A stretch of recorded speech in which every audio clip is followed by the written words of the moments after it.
very good evening to you. I'm Lisa Broom with the CBC Evening News. In our top story tonight, the International Monetary Fund is projecting that Barbados' economy will grow by 0.9% this year. The information is contained in a new report titled Latin America and the Caribbean Stuck in Low Gear. As Kishmar Singis tells us, the fund predicts 0.5% growth for next year. The IMF says economic activity in the tourism-dependent economies is estimated to have expanded in the first half of 2017, and the economic prospects for the Caribbean are generally improving. There are a few exceptions, however, such as Barbados, where growth in 2017 is estimated to have slowed, reflecting necessary fiscal consolidation efforts. Growth for the region in 2017-2018 is projected to be 2.4%, up from 2.1% last year. The baseline projections in the report, however, reflect data available before the impact of Hurricanes Harvey, Irma, and Maria, which hit the Caribbean last month. These events are expected to take a toll on overall growth this year, including in Antigua and Barbuda, Dominica, St. Kitts and Nevis, and Haiti. Slightly faster growth is projected for 2018, based on the acceleration in global demand, as well as country-specific factors, such as the expected entry into full operation of the new international airport in St. Vincent and the Grenadines. Kishmar Singis, CBC News. Well, it's going to continue to be a wet weekend for Barbados. According to Met officials, the trough system that caused isolated thunderstorms for much of today is expected to continue affecting the island overnight. They also say that a wave is currently to the east of the island and that will pass tomorrow, extending those rainy conditions until Wednesday. As a result, the flood warning and the small craft advisory issued earlier remain in effect for Barbados until further notice. And meteorologist Wayne McGarry will join us later on with the full details. Well, progress is being reported following this morning's meeting between Attorney General and Minister of Home Affairs Adriel Brathwaite, Chief Fire Officer Errol Maynard, and the Barbados Fire Service Association. Since last weekend, officers have been reporting sick for duty. At the heart of the matter has been the return of scores of fire officers who went to Dominica to assist in the recovery efforts in the aftermath of Hurricane Maria. Now, officers were reportedly not given time to recuperate after that deployment. CBC understands that the matter was resolved with the details to be worked out. Several other recurring issues were discussed in the meeting, which lasted just over an hour, according to a source close to the talks. The meeting was said to be cordial, and the parties are reportedly generally satisfied with the way it went. Further meetings have been scheduled to iron out the other issues raised by the association. With a general election just around the corner, the Democratic Labour Party is warning Barbadians to be wary of comments from the opposition Barbados Labour Party. In a statement issued earlier today, the DLP pointed to recent comments made by an opposition spokesman on public transportation, including one linking the number of cars on the roads to a reduced need for access to public transportation. The party says it's a position which paves the way for the privatization of public transportation and hundreds of lost public sector jobs. The opposition slip is beginning to show, as the declared intention towards the Treasury are now public. The spokesman, in a very cavalier manner, addresses the issue of flyovers, bridges and tunnels as if these are obtained in legal land. He states, if physical infrastructure improvements are required, whether flyovers, bridges and tunnels, let us get them done and move on. If it meant introducing a toll system, that measure should be taken. The DLP is still relieved by special interest groups for keeping the International Monetary Fund at bay. We are balked at for keeping jobs and march against for spreading the responsibility of taxes in this country. Well, Mr. Pilgrim says the DLP remains focused on finding ways of spurring growth through the development of renewable energy, the cultural industries, and the internationalization of education through offshore medical schools. And he's pledged to not allow what he calls a narrative which seeks to erode the gains made in the toughest of times by a small section of Barbadians who feel entitled. With Christmas fast approaching, the Barbados Agricultural Society is reporting a decline in the number of pigs brought for slaughter. However, Chief Executive Officer James Paul is hopeful that supply will improve in the remaining months of the year. The number of animals being slaughtered are below those recorded for the first 6 months of last year. In other words, we are below those numbers. However, there are recent signs of correction in the second half.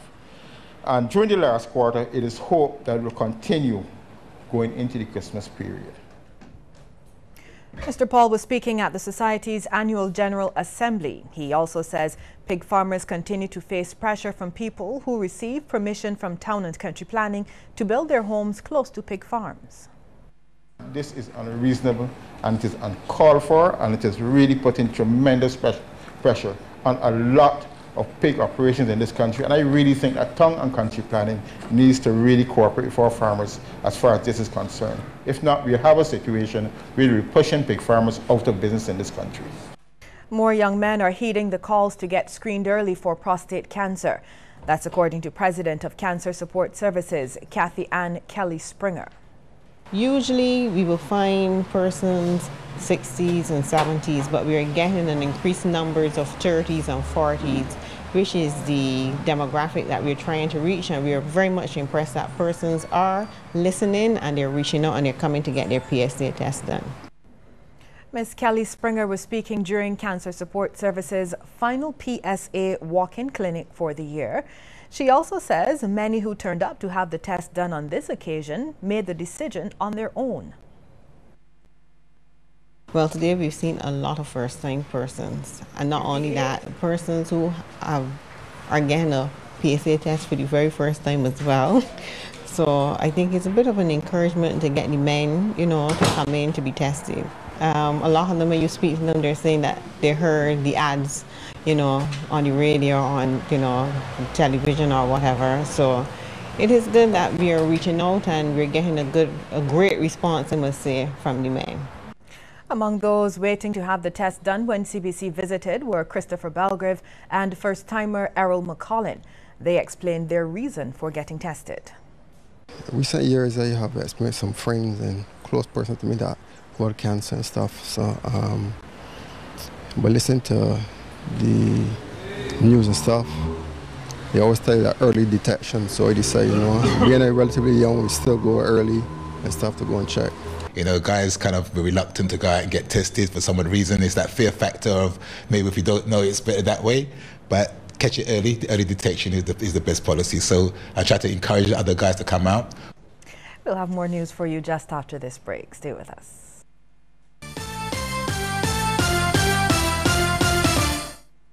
International business, vital to Barbados. How does it affect you? Be sure to watch this feature on the international business sector, Monday, October 16th at 8:30 p.m. It's 7 a.m. on the compound of Sidel Bank, and Ryan Yard is on the job, maintaining the surroundings. Over at TT Electronics, a company that manufactures capacitors for export, Marjorie Hurley is on the production line. If you look at our physical landscape, you look at development of office space, office buildings, a lot of that has come about because of the impact of the international business sector. The Salvation Army Barbados Division takes this time to appeal to all Barbadians to support this effort to help our Caribbean brothers and sisters in Dominica, who are desperately in need of the following items: canned foods and other non-perishable foods, bottled water, Pampers, children and adults, children educational material, bed cots. These items can be donated to the Salvation Army at their other institutions across Barbados, or call 426-2467 or 228-1361, and arrangements will be made to collect these donations. Please note no clothing necessary.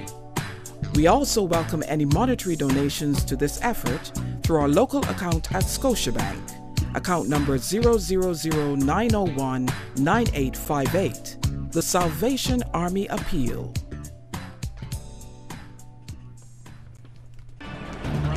Can the great duo of LeBron and D-Wade back together again do it? Can Carmelo teaming up with Westbrook and George do it? Or will Curry and the Warriors dominate once again? Catch all your NBA basketball action starting October 17th on MCTV's Sportsmax channel. MCTV, the right choice.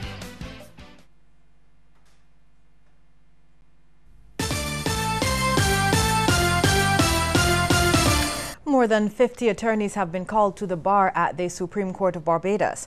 They were accompanied by family and friends for that special occasion. Kent Jerson has more. After being inspired by encouraging words from Chief Justice Sir Marston Gibson, the young attorneys just admitted to the bar were greeted by the justices. For the young lawyers, the occasion was one that recognized their accomplishments and signaled the start of their professional careers. It is a culmination of lots of years of hard work, and I'm very excited for myself and my colleagues and to have my family around. So it's a very special occasion for me. We all acknowledge that it's just the beginning and that the real work starts now, but we are happy to finally make our debut in the profession and all hope that it will be a successful one. This day represents a culmination of several years of study and hard work and the end of a very long journey and the beginning of a new one. Their parents could hardly contain their pride as they too look forward to a bright future for their children. I must say that I'm very proud of my daughter Victoria to achieve this milestone. I'm happy for her. I know she worked hard, and I also did my best to assist her, and I wish her success. Today I'm very happy and very proud of her because she's been she takes time in doing her work, and through all her studies, when she starts one study and she feels she has to do better to improve herself, she does that. CJ did indicate though that there are new opportunities and new dimensions to the practice of law. I think most of the comments he made really in admonishing them to live to the exacting standards of the profession were quite appropriate, and I trust that they will enjoy within that ambit the success that they truly deserve. Many of the students also offered thanks to teachers from law school and all the way back to primary school for the success they have enjoyed so far. Kent Jerson, CBC News. Sports news is coming up next.